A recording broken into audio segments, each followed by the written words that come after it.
আচারের জন্য মশলা বানাচ্ছি, তো এই লঙ্কা দিয়েছি,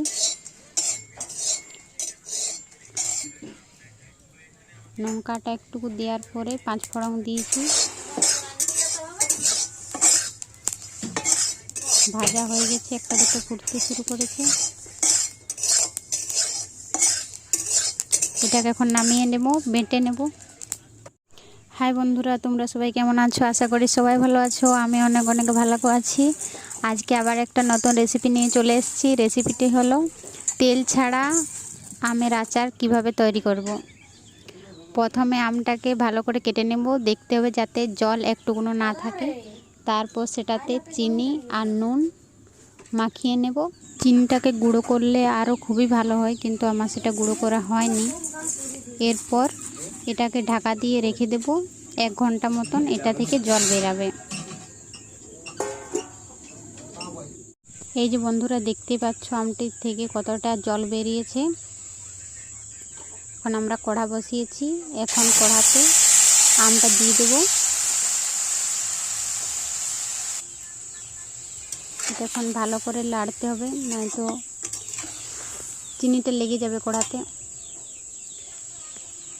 এখন এতে হলুদ দিয়েছি,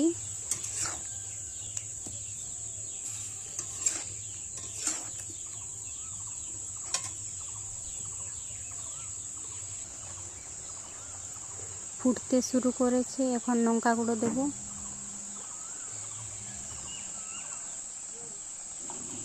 এটা সারাক্ষণই লাড়তে হবে, নয়তো কড়ায় লেগে যাবে।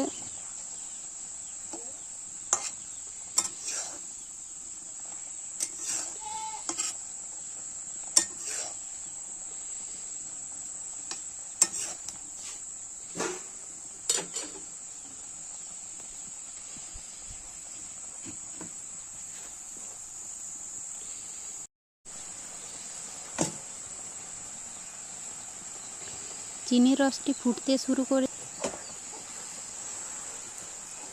এখন যে মশলাটা বানিয়েছিলাম সেটি দিয়ে দেব।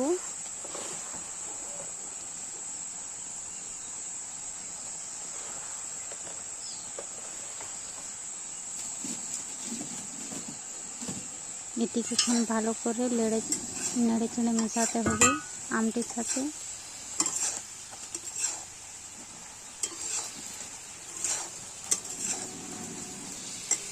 এই যে যেটির নিচে জল জল দেখাচ্ছে, এটি কিন্তু জল নয়, এটি চিনির রসটা।